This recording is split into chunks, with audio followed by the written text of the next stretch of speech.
நீங்கள் ஒரு உமன் ஜேர்னலிஸ்ட்டாக வந்தீங்க, அது டெலிவிஷன் ஆங்கராக வந்தீங்க. இதனுடைய இரு பக்கங்கள், சவால் ஒரு பக்கம், சந்தோஷம் ஒரு பக்கம். அது குறித்த உங்களுடைய பார்வையையும் நீங்கள் சொல்லணும். பத்திரிகையாளர், அதாவது நான் பள்ளி காலத்தில், இது வயது மதிப்பீட்டுக்காக இல்லை, உங்களையெல்லாம் இன்ஸ்பிரேஷனாக பார்த்து பள்ளி காலத்துலையா?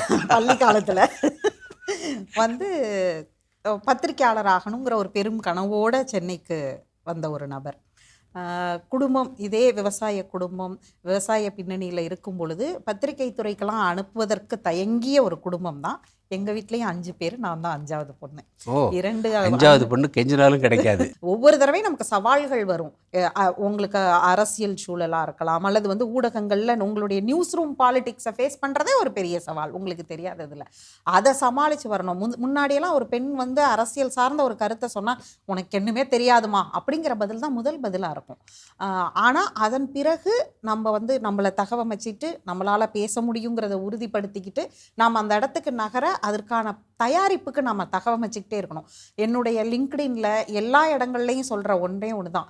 நாம் வந்து என்னுடைய கவர் பேஜாக நான் என்னுடைய லிங்க்டின்ல இன்னைக்கு வரைக்கும் வச்சுருக்கிறேன், B a priority not a choice.